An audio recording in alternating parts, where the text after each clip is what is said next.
And roll. All right. Okay.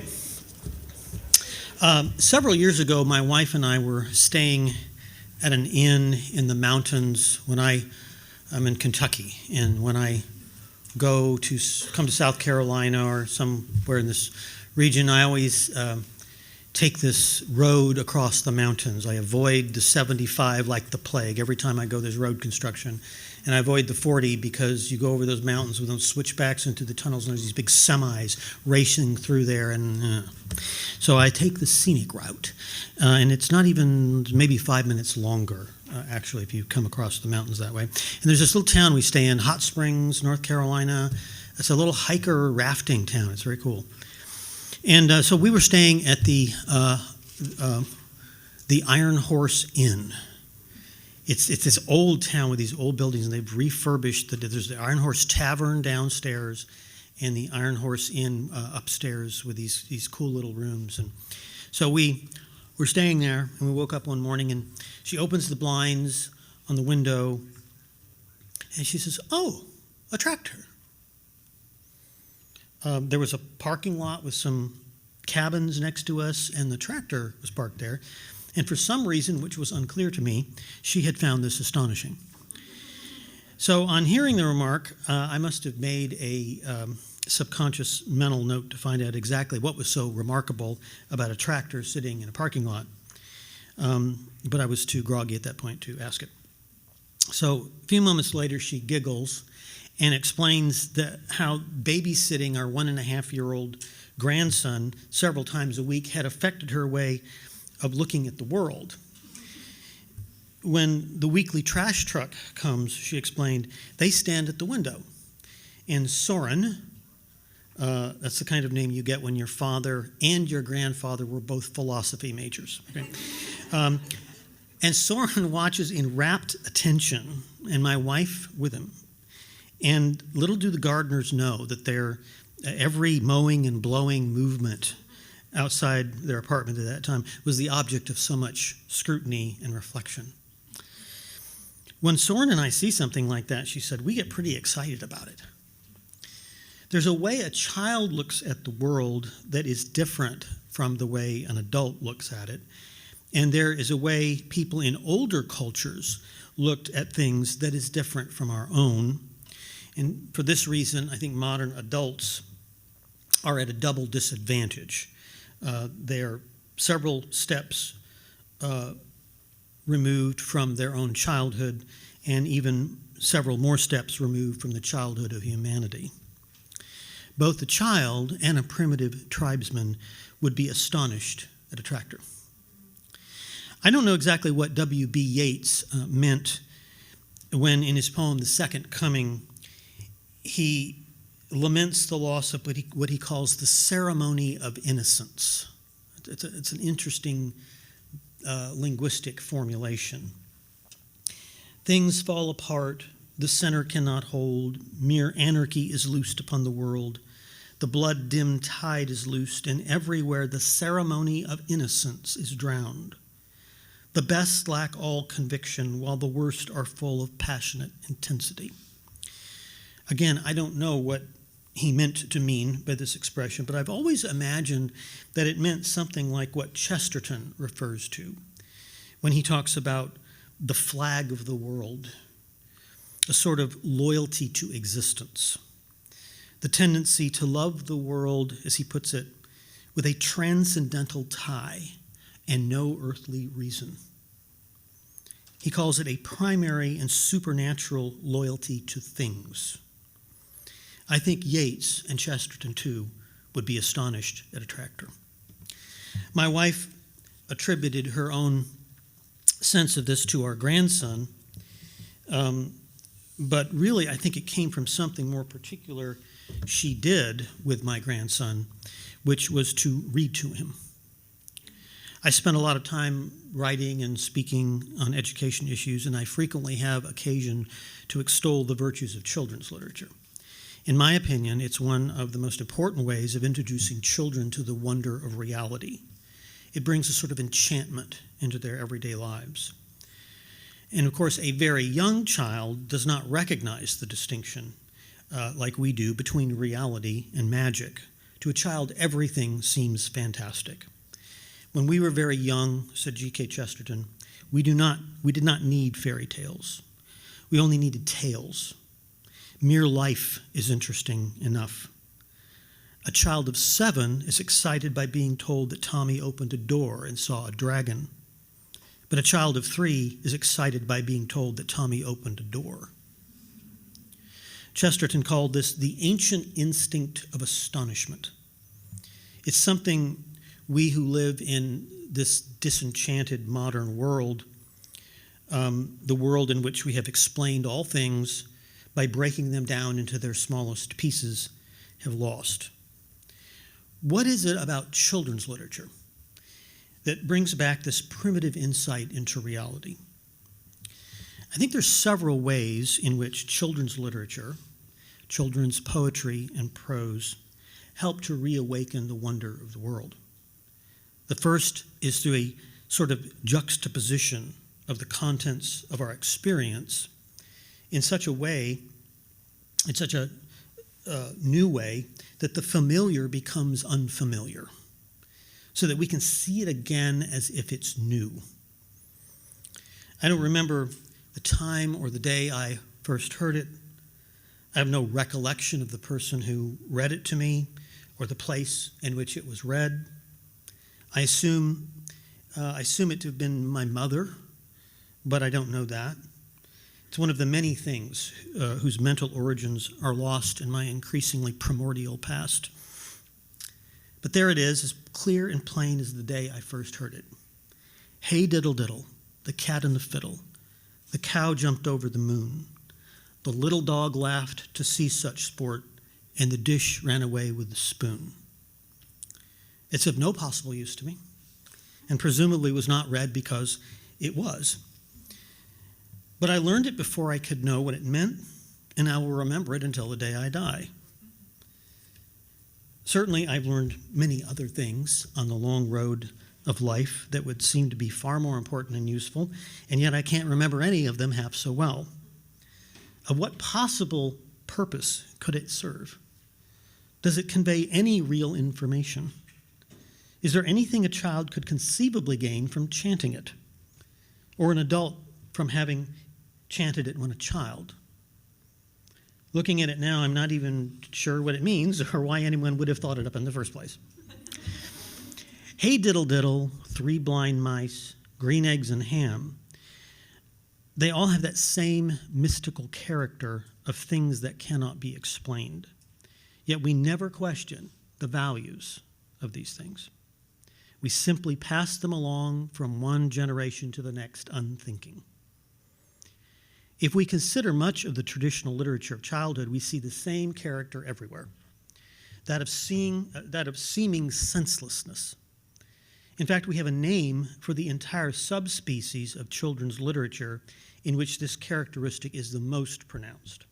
We call it nonsense literature. Many nursery rhymes are of this type. The man in the moon came down too soon and asked his way to Norwich. The man in the south, he burnt his mouth with eating cold plum porridge. These formulations seem to have bubbled up in the English imagination specifically. I'll talk about that a little bit more in a minute, from some fathomless cultural source. But there are a few of them whose origins we can easily trace.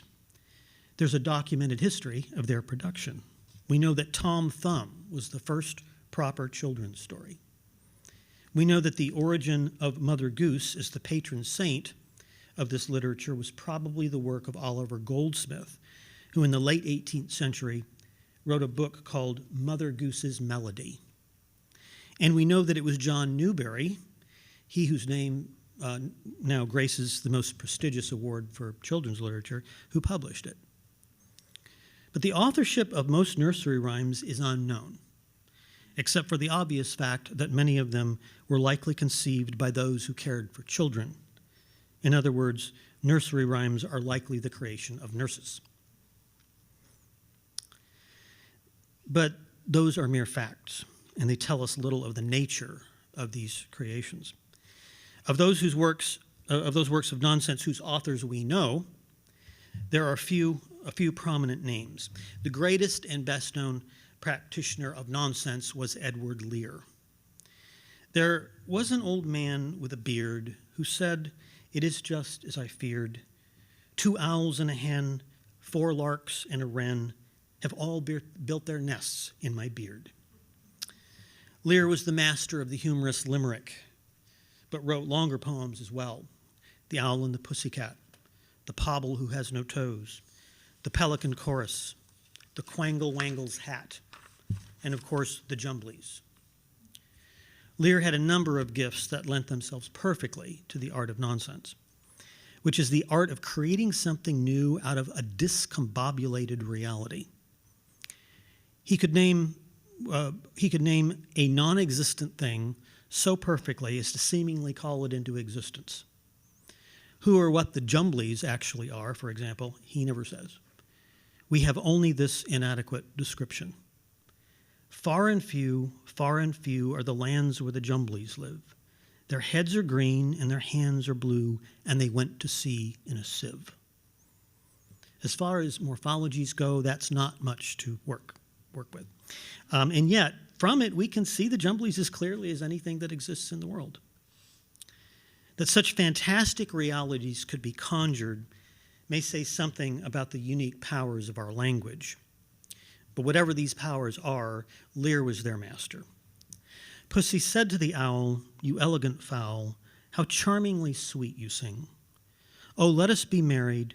Too long we have tarried. But what shall we do for a ring?" I just noticed that it's the female proposing to the male. Didn't notice that before. They sailed away for a year and a day to the land where the bong tree grows. And there in the wood a piggywig stood with a ring at the end of his nose. His nose, with a ring at the end of his nose. "Dear pig, are you willing to sell for 1 shilling your ring?" Said the piggy, "I will." So they took it away and were married next day by the turkey who lives on the hill. There were no such things as bong trees until Lear spoke them into existence. And so far as we know, no owl and pussycat had ever been supplied with a marriage ring by a pig, or moreover been married by a turkey who lives on the hill. The lines are colorful and they're vivid, but it's the effortlessness with which Lear casually mixes the commonplace with the outlandish that gives them the air of reality. The Torrible Zone, the Chankly Boar, the Great Gromboolian Plain, those are just a few of Lear's geographical creations. Nobody's ever located them, but they sound so authentic that we're tempted to attribute our ignorance of them to the fact that they have not yet been discovered.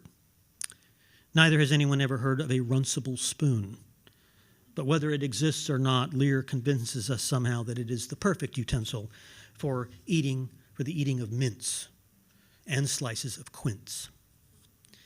Lear is joined in this pantheon of nonsense writers by others, most notably Dr. Seuss, who created his own improbable but compelling world.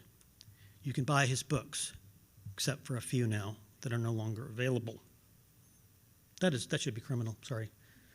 What is it about this literature that has caused us to take the time and bother each generation to hand it on to the next? The world of make-believe has as its culmination the fairy tales of the Grimms, Perrault, and Anderson. But it's Mother Goose, says John Goldthwaite in his excellent book, The Natural History of Make-Believe. It's Mother Goose who first introduces us to who we are in the world.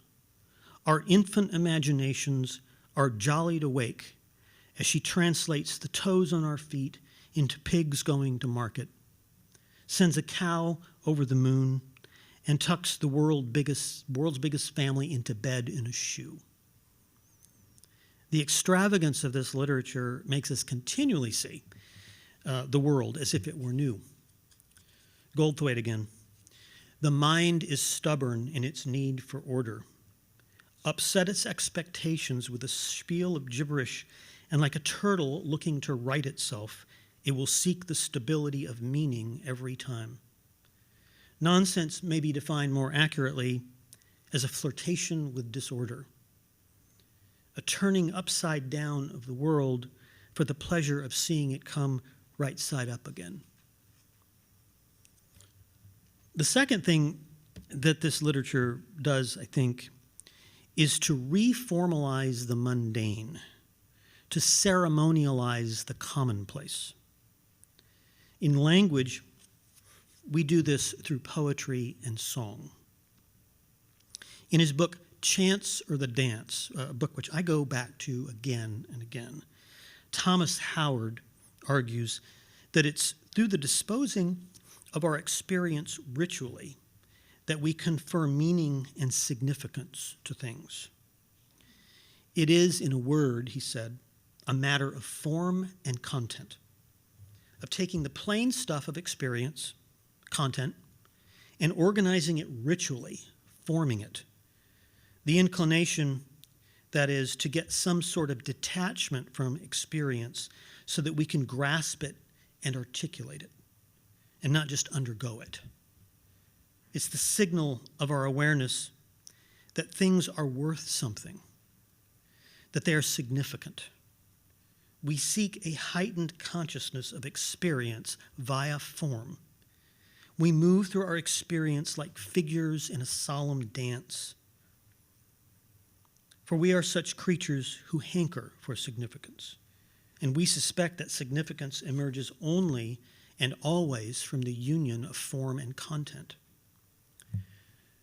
We do this in our everyday lives, of course. We surround the commonplace with ritual, whether it's setting the table for supper or shaking someone's hand by way of greeting.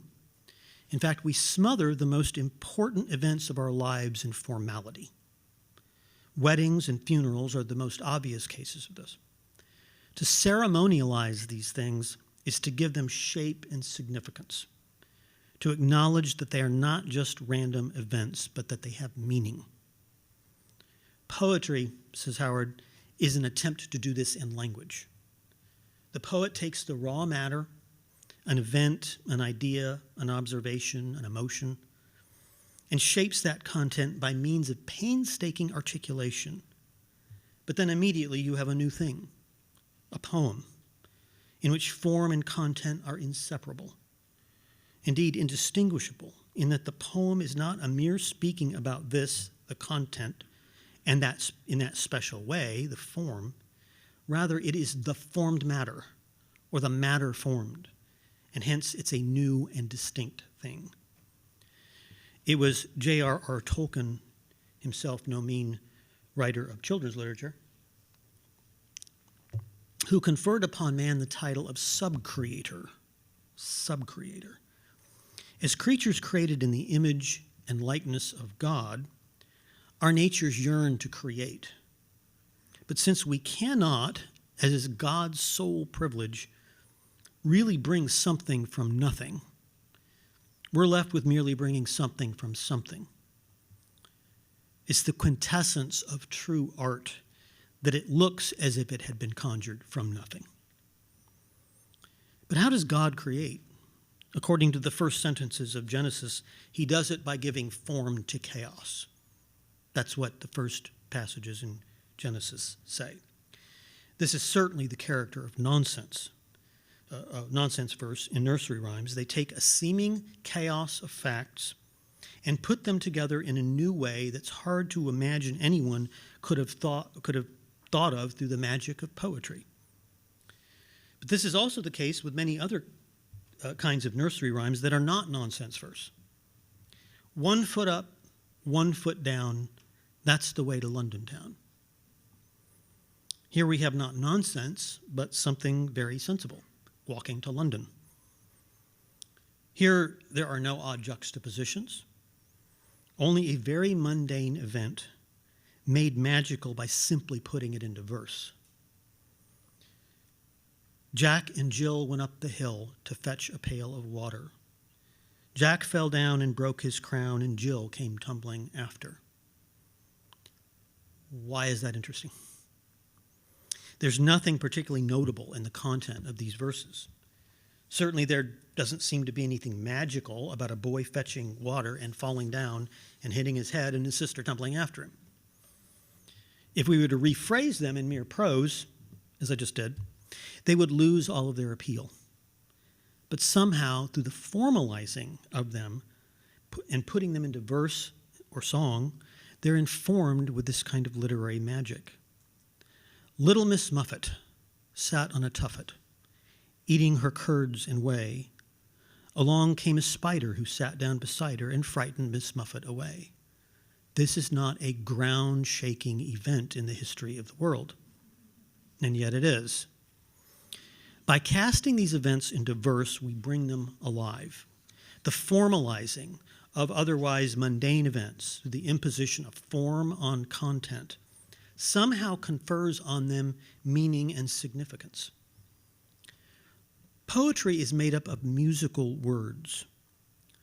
Formalized verse has the sense of music to it. And this is even more true, of course, of songs themselves. Peter Kraft once said that prose is fallen poetry, and poetry is fallen music. I like that. Given that truth, we would think, and think rightly, that this effect on words is even more pronounced when we cast the words into a tune. That is another step up in formalization and order. Poetry and song help us see the original creation again through the subordinate magic of our own subcreation. These nursery rhymes and nonsense lyrics collect the seemingly chaotic content from the mundane world around us. Cats, cows, dishes, dogs, and in imitation of the first chapters of Genesis, meld them together and give them a new shape through words.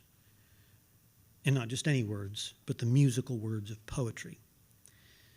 We don't have the ability to create ex nihilo, but through the godly gift of language, particularly poetic language, we can create a semblance of the first few moments of the world. Says Goldthwait, there is an accidental charm to the stuff extracted from the world. Put enough of it between the covers of even a small book and something felicitous happens. Out of apparent chaos, the world reappears. There is nothing to Mother Goose but random snatches of silliness. And yet it is all here. Cast, history, scenery, weather, the piecemeal world somehow arguing itself whole again into song. Nonsense verse and children's poetry is a pure reenactment of creation that is, through a trick of language, the purest available to us in this mortal existence. As human beings, created in God's image, we have an innate desire for order precisely because we have an innate desire for existence. We see the original ordering act re-dramatized before our eyes by the magic of musical words that provide us with a glimpse of primordial joy. What poeticizing the mundane does is to help us see the original creation again as if it were new. G.K. Chesterton said of fairy tales that they say that apples were golden only to refresh the forgotten moment when we found that they were green. They make rivers run with wine only to make us remember for one wild moment that they run with water. The world is best viewed, he once said, by standing on one's head. It's the same world, only seen from a new and different perspective.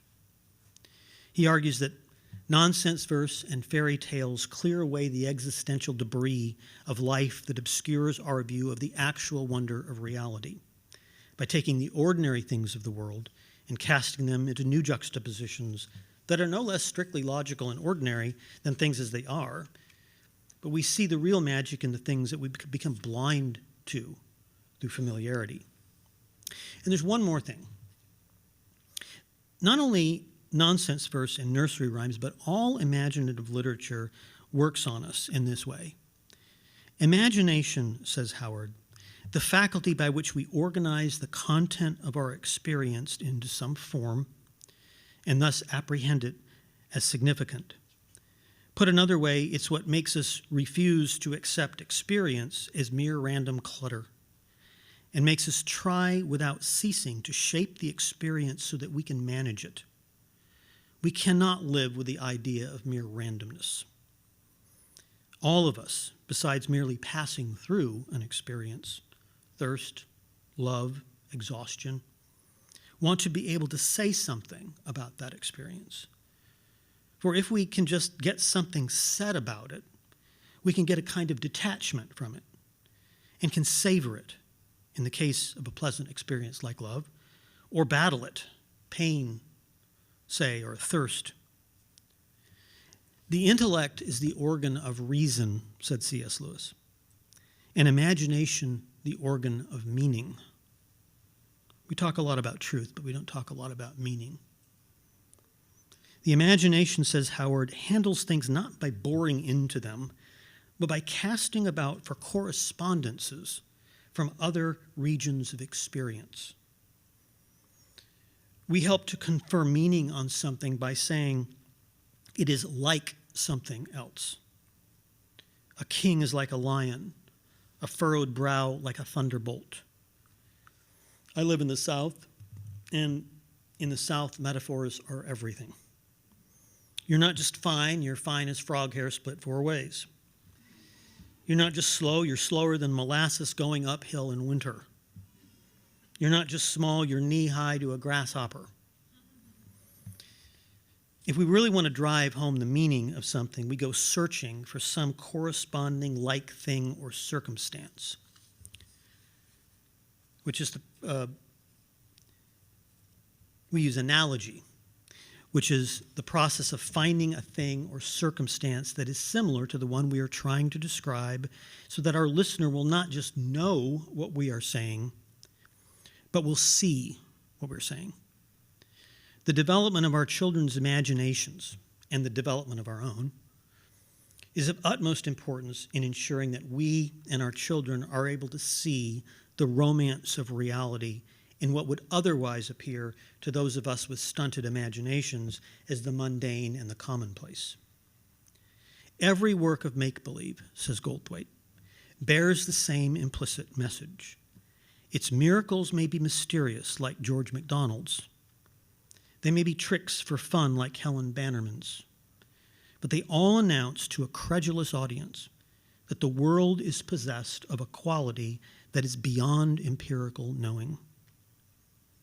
And the best way to do this is to fill our home with the literature of childhood, not only nursery rhymes and nonsense verses, but with the great body of children's literature that we have in the English world. And the English world is apparently unique in this regard. The classical scholar Samuel Butler, who famously translated the Iliad and the Odyssey into among the first of the prose translations of those works, but poetical prose. He said he once met an Italian man who professed a great knowledge of English literature. He asked him which English poem he liked the best. He replied, Butler said, without hesitation, "Hey diddle diddle, the cat and the fiddle, the cow jumped over the moon. The little dog laughed to see such sport, and the dish ran away with the spoon." He said, Butler recounted, that this was better than anything in Italian. They had Dante and Tasso and ever so many more great poets, but they had nothing comparable to this. I spend a lot of time talking about these things, and I frequently have occasion to reference my family. When our first child was about a year old, see, they don't realize it's like a pastor thing, you know, you don't want to be around him for the couple days before the sermon, otherwise you may be mentioned in it or something. And the same thing with his family. And when you're a writer, when our first child was about a year old, we began reading to him at bedtime and ushering him into the world of winkin', blinkin', and nod. I'm quite confident that he had no trouble at all with the idea that three children, one night, sailed off in a wooden shoe, sailed on a river of crystal light into a sea of dew. Being a child, it would have seemed no more fantastic to him to sail off in a shoe than sailing off in a ship. In fact, to such a child raised on nonsense verse, sailing in something as mundane as a ship may seem positively unnatural. Some of the books that so enchanted our children in this way had ushered my wife and me into the world as well. When our other children were born, we plied them with other favorites, such as Dr. Seuss's The Sleep Book, our copy of which still bears, inside the front cover, an annotation, 1122 Bedroom Lane, Storybook Land. It was written there by my wife when she was a little girl. And above my daughter's bed, in a cross-stitch sampler my late mother-in-law sewed for her children, was a prayer. Now I lay me down to sleep. I pray the Lord my soul to keep. If I should die before I wake, I pray the Lord my soul to take. My wife would often pray it with my daughter before she kissed her goodnight, and it was in one of the several books of poetry for children that we had on our shelves. We read Little Toot. We read The Little Red Hen, Little Women, and The Little Engine That Could. We read The Little Princess, Little Britches, The Three Little Pigs, and Stuart Little. We read The Little Farm, The Little House, and The Little House on the Prairie. Then, of course, there was the story of Dr. Dolittle and the Little Golden Books, as well as Policeman Small, Fireman Small, Farmer Small, and last as well as least, The Teeny Tiny Woman. We read The Big Wave, The Book of Giant Stories, and Danny and the Dinosaur. We worked our way up from One Horse Farm, and One Was Johnny, to the three Billy Goats, Gruff, and the 5 Chinese brothers, and then on up to 10 apples up on top. We went around the world in 80 days and counted hundreds of cats, thousands of cats, millions and billions and trillions of cats, an expression we sometimes used of my mother's farm in Kansas where there seemed to be too many cats to count. There were certain picture book illustrators and authors who became perennial family favorites. Bill Peet, The Caboose Who Got Loose, CiRCE, the Seasick Sea Serpent, and the Wing-Ding Dilly, my own personal favorite. Paul Galdone, Henny Penny, The Gingerbread Boy, Hansel and Gretel, many others. And Edward Lear, of course, The Owl and the Pussycat, The Jumblies, The Pelican Chorus. Every book was a fairy wand waved over our home. Whenever we heard a loud explosion, it was Drummer Hoff firing it off. Our home was not just good, it was the best nest. And sometimes the last one in got a swat on the rear end, just like in the story of Ping. I don't know how well my children remember all of these books. I suspect they remember many of them. I know I remember them. But as Chesterton points out, it's not the very young child who needs that kind of magic. We've already said that. Everything these stories touched was transformed, and even the most mundane of circumstances was cast in a new light. Occasionally, I would notice my wife missing, and after searching for a few minutes, I would find her sitting up on our bed reading a magazine, her back propped up on a pillow. Around her wriggled the signs that her search for a few moments of solitude had been unsuccessful. She would look up at me, put a loving hand on the head of the squirming child nearest her, and with a bemused expression say, "I do not like this bed at all. A lot of things have come to call." More than once, I would be working in the dining room long after the voice of my wife, reading in the next room, had become background noise. All of a sudden, I would realize that the children had all escaped to the backyard long ago, and there was silence in the house. I would poke my head in the living room where she would still be sitting on the couch, reading the same book. "Are you okay?" I would ask. "Yes," she would say, "but listen to this." And she would share some pearl of wisdom she, an adult, had learned from a book meant for children. This is one of the reasons you should not stop reading to your children when they learn to read themselves.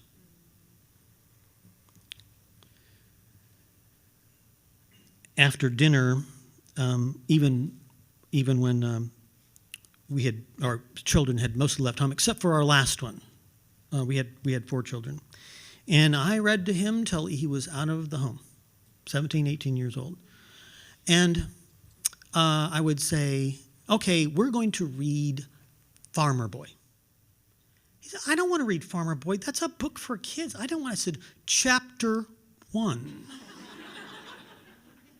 And we would read it, and we finished the first chapter, and, well, you don't have to stop reading. I mean, you could read another chapter if you want to. And often I read to my wife, even when there are no children around, which is most of the time now. And of course, now we have grandchildren, and the process has begun all over again. In fact, my wife and I just finished reading The Wind in the Willows by Kenneth Grahame. I don't know that I had ever actually read the book before, although I knew the story. But my wife wanted me to read it because the grandchildren had been reading it, and references to the book had begun to populate family discussions. This would happen very frequently. A metaphor would take over the household. Wind in the willows imagery had become the controlling metaphor in our family. And that was both a good and a bad thing. I have a reputation among my family as being a careless driver. I don't know why this is, but this false narrative was bolstered a couple months ago when I totaled my car. It was made worse when a couple weeks later, after my daughter-in-law had given me her car, I received 2 traffic citations in 1 week. During all this, I discovered that there had been a text discussion going on between my wife and daughter-in-law, which was later made available to me through open records requests. Wife, just got back home safe and sound. Papa is fine. He had the car towed to a body shop in Louisville, and the boys will love the name of the tow truck company, Rescue Rangers. Daughter-in-law, oh dear, glad he's okay and not too shaken up. Wife, Papa is not shaken up in the least. In fact, he reminds me a bit of Mr. Toad.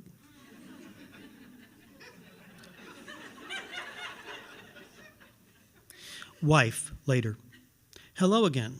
Just checking to make sure you are all home safe and that Soren had a good day at school. We are fine here at Toad Hall. Papa has a nice fire going in the fireplace and he is feeling just fine.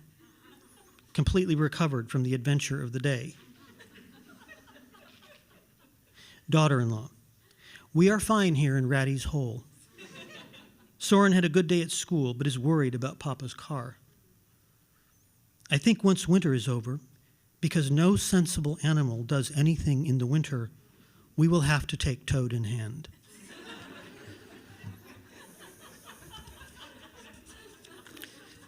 And that's the way it is. All right, that's all. Any questions? Except on driving. She says I'm not qualified to answer those. Yeah, don't you talk to my wife. Yeah. What is your favorite children's book, one that rings in your head that you would go to? Well, I mean, it probably depends on age. If you're talking about a younger book, we always loved The Little House. Is it Virginia Lee Burton? Well, mine is yellow. It's got a yellow background. And one of the, and I think I've given talks here on sort of on agrarian themes. And of course, this is the story of the little house, and it's out in the country on a little hill, and there's this family. And then the city grows from far away and takes over, and it becomes ultimately just a part of this really kind of bad part of town. And what turns out to be the granddaughter of the man who owned the house, and there was something in the deed that prevented the house from being sold. So it's right in the middle of all these tenements. and she realizes it's hers, and she has the house moved out into the country on a little hill, very much like the one that it had originally been on. And then the cycle starts all over again. Her family takes the house, and their kids grow up there. And it's kind of our story as a family, because I grew up in Southern California in Los Angeles County, and we moved out to Kentucky, and we live on a little house on a hill, and that's where our children are raised. So that has some, connection with our own past, but I really like that story a lot. In terms of maybe something for older children, gosh, there's so elementary age. Oh gosh, that should be an easy question, but there's so many. My wife would read to my daughter frequently. In addition to, well, okay, I'll tell you this is not elementary. That's okay. The ones we read again and again was my boys was Penrod by Booth Tarkington. Now, there's a lot in that book that would be considered politically correct today, which is kind of ironic because Booth Tarkington, who was only one of 4 or 5 writers who won the Pulitzer for the novel twice. He's one of our great writers, and he's almost completely forgotten. Penrod, Penrod, by Booth Tarkington.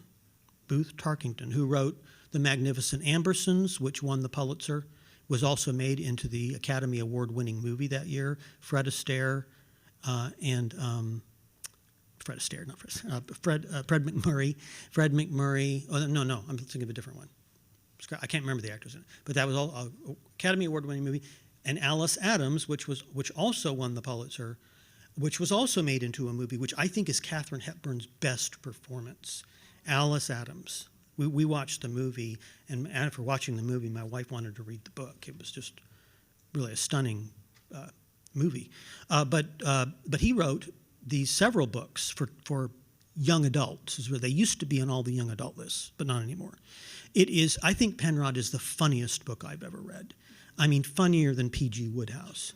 It is, he talks of this boy, the mundane events of this boy's life in this high sort of epic mode of language. And that's where a lot of the humor comes from, is just that divergence of what is really going on and the way he's talking about it. And he wrote 2 sequels to that. The second is as good as the first, Penrod and Sam. And then there was a third one, Penrod Jasper, it was called, and I don't think that's as good as the other 2. He also wrote, that was about a 12-year-old boy and being 12 years old and what it is like. And you really do kind of see it from, he doesn't understand the rules of the adult world, and the adults don't understand him, and it's just a collision course. And he wrote another one about an 8-year-old called Little Orvie, which I have not actually read. I just actually discovered it recently. And then one he wrote a book called 17, The Travails of a Teenager Growing Up in This Small Town. Typical travails, and again, very funny. But I think the Penrod books are the best. Again, there are things in there concerning race that will seem politically incorrect, but ironically, Booth Tarkington was very much an anti-racist, and he battled the Klan. People don't realize that in Indiana, the Klan was the strongest in Indiana. They controlled 40% of the legislature at one point. This was about the time Tarkington was around, and Tarkington resisted them with everything he had. So if you're going to read it and you see that, just understand that it's not a racist thing at all. He was a civil rights leader, basically. So I really like the Penrod stories. What are some? We read those literally over and over again. For 5-year-olds and up, the Betsy Tacy stories by Maud Hart Lovelace, is that right? Are wonderful. It's the stories of in the 20s, the old neighborhoods. And we don't have these anymore. There's no children playing outside anymore.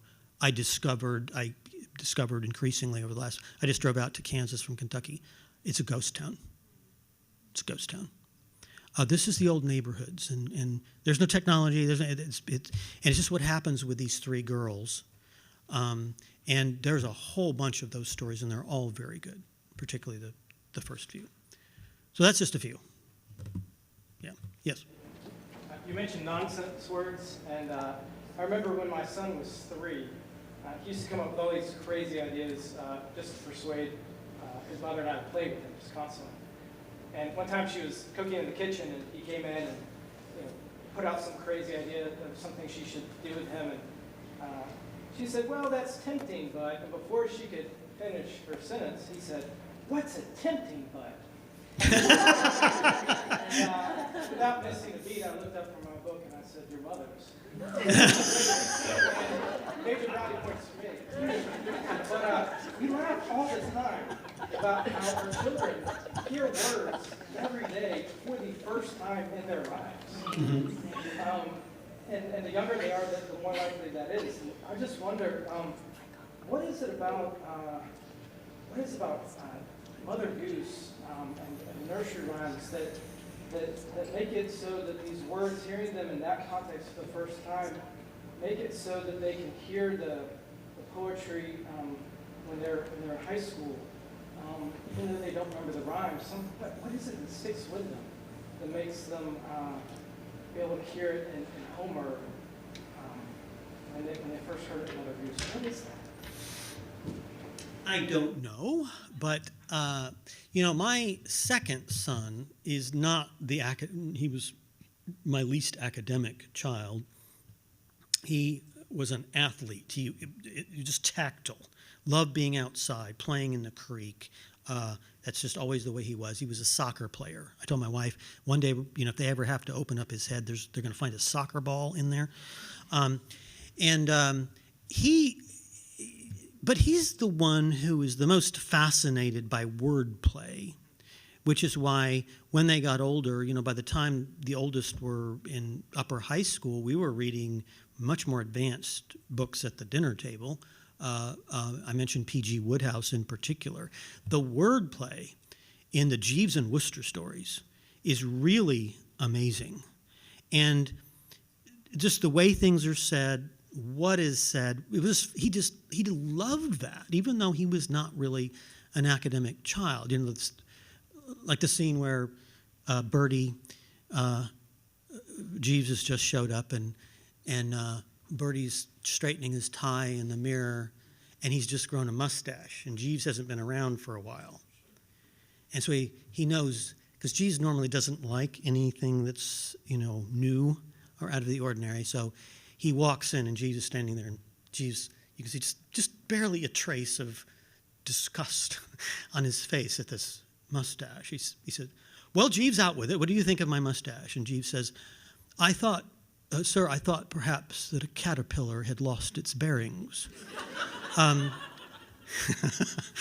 Wodehouse is one of the masters of the English language. And you can tell from the references in the book, he knows two, I can't say books, bodies of work intimately. The Bible, the King James Bible, and Shakespeare. There's all sorts of references to the King James Bible and Shakespeare. And of course, Bertie is said to, in the stories, he won some scripture knowledge contest when he was in high school or something. Only Jeeves knows way more about it than he does. And I think that Wodehouse must have won. I bet you Wodehouse himself won a scripture knowledge contest when he was in school or something. That's kind of prominent in there, mentioned many times. Yes. So I think I'm gathering that maybe part of what you're saying is that we can heal our children's boredom with the mundane by reading the story. Well, I think I think they come by it naturally. I mean, I think they're naturally that way because everything looks amazing to them because everything is new. They're young. I think in one sense it's a way of affirming that insight that they naturally have, for one thing. But it also is a way, for the adults who are reading to them, for parents to really understand the wonder of things. You know, Chesterton, I didn't get to quote him much, but in his book Orthodoxy, in the chapter, this chapter, I did a blog post many years ago. It's called the greatest chapter in the greatest book by the greatest thinker of the 20th century. Got a few hits, which I really believe. But that chapter, and it was the ethics of Elfland, was what I was referring to. He makes a move, and so does Thomas Howard, saying, look, it's not like we're fooling ourselves into believing that the world is really wonderful. That would be an easy, inference to make from some of the things that I said. Chesterton says, no, actually, it's the way the world really is, but we've just lost that intuition. And Howard makes that point too, that we're not like dressing things up. This is not ornamental. This is actually revealing a central insight about reality that we've just lost. So the second part of my question is going to be, how can we heal children that maybe are older and we didn't do enough of this when they're younger? Yeah, older children and how they didn't maybe, yeah. Through I think reading Lewis and Chesterton in particular. Chesterton has this attitude about existence that pervades all of his books. And he's operating on that all the time. And to be able to see what he sees, I think is a big help in this world that we have today, where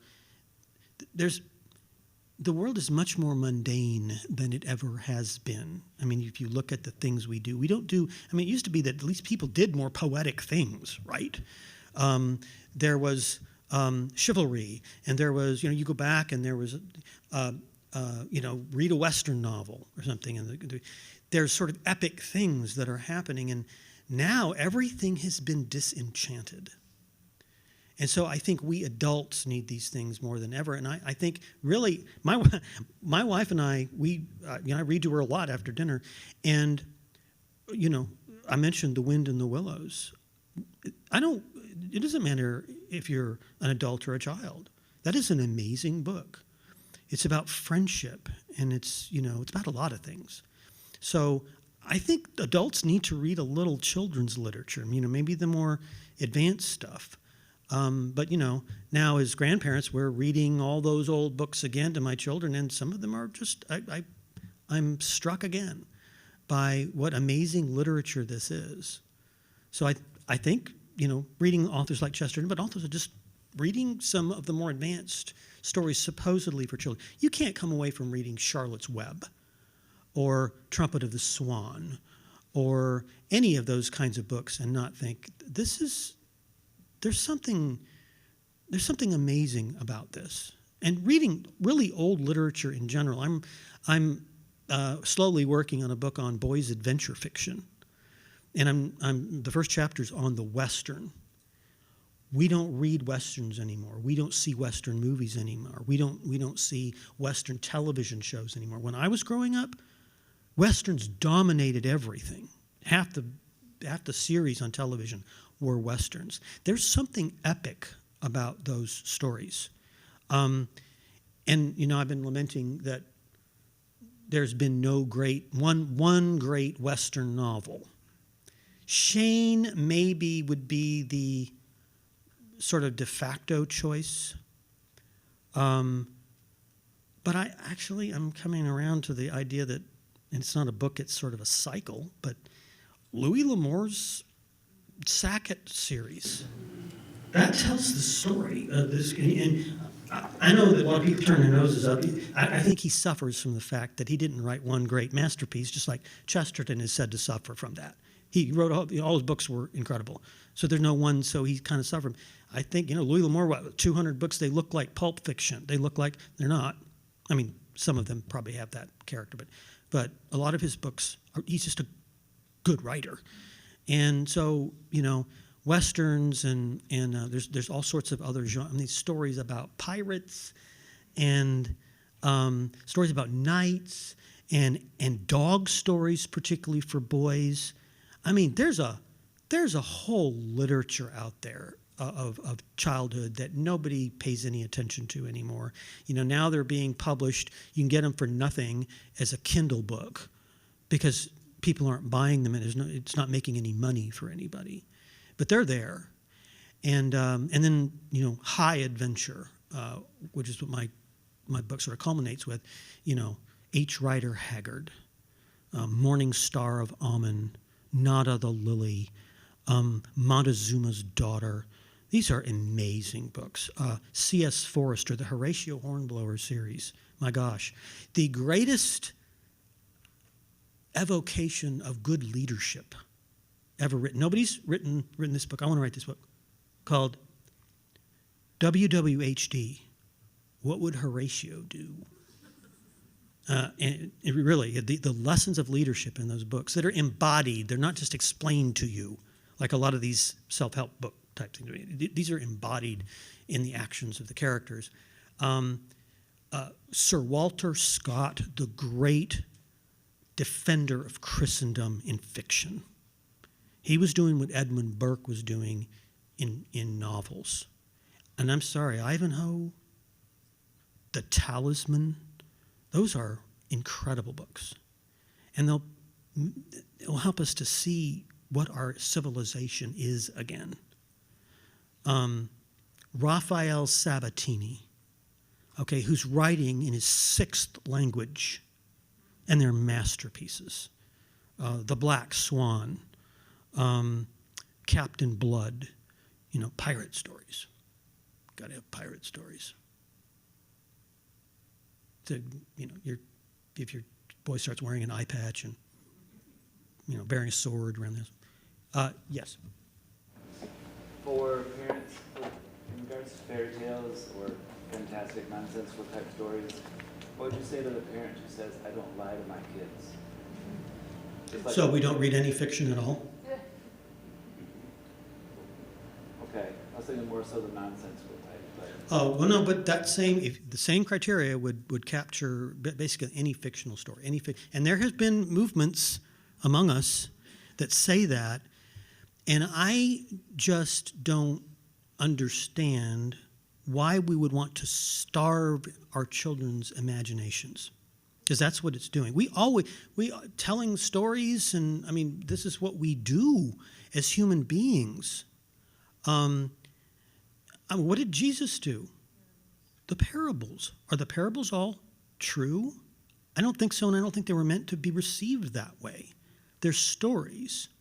They're an appeal to the imagination, as I said before. It's not just so that we will know something, but so that we will see it.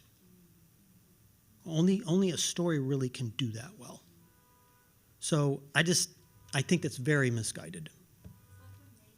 Went to David and he couldn't say to the king, you slept with a woman and killed her husband. Mm-hmm. He would have been like, now I'm going to kill you. So instead he tells him a story. Yeah, So he tells him a story and he doesn't realize that it's really him, and then that's the way he sees it exactly. Yeah. Yes. That's what I would tell someone. When you're reading to young children, do you moralize the story and talk about what's good, what's bad, what you should do, what you shouldn't do? Young readers, do you moralize to them? I think you need to be very careful in doing that. I don't think it's that you can't do it, but I think I'm wary of deconstructing everything after we read it.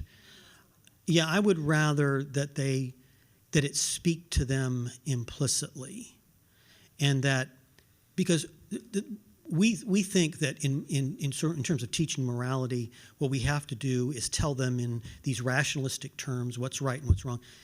I think that's extremely ineffective. I think that this whole move in ethics, philosophical ethics, back to virtue, the old virtue ethics, where we put attractive characters before children who they would admire, good characters who they would admire. This is particularly true with boys. Boys don't respect sermons very much from mom.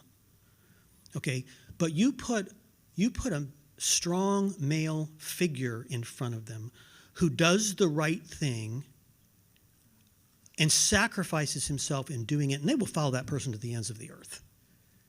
That's just, I know nothing about child psychology, but I know that. I've had 3 boys. That's what they respond to. They respond to strong, moral, male figures. Now, I think, girls are too, but girls operate a little bit more they're a little bit more rule-based, okay? You tell them what to do, and they do the right thing. I don't know what that is. But boys operate not primarily through ethos, what I would say in the case of girls. They operate through pathos. They will find a hero, and they will be all over that person. They will know, and I've seen that again, and I saw it in my own life. I saw it in my boys' life. I've taught boys for many years. This is how they operate. And so I think just putting strong male figures in front of them is the best way to reach their souls. Yeah. Yes? Can you give me some of your top books for boys for elementary or middle school teachers? Yes. I'm going to get on my Evernote here, and let me this won't take me but a second, but like I said, I was talking about Westerns. Shane, I'm highlighting one book in each genre. Now, there's not much in Westerns for younger boys, so I don't know that I have much to offer with that. Okay, boys. I've got a whole list. Actually, here you go. Get online, go to memoriapress.com, and put in Martin's Essential Boys Book List. And there it is. Yes? So I was thinking about what you were just saying in terms of putting strong male characters in front of them and sort of, they will admire that and follow them to the ends of the earth, right? And I think that sort of brings up a corollary in my mind that there is a danger in putting in front of children literature, young children, literature with the sort of like anti-hero character. I'm thinking about a lot of like contemporary children's books like Captain Underpants, or where like the whole point is that the kid is kind of like a jerk and that's really funny, right? Oh yeah, no, I think that's what our pop culture is filled with.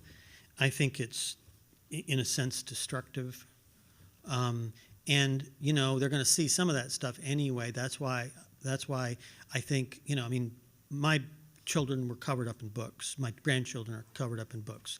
They read like crazy, and there's just plenty of good stuff out there.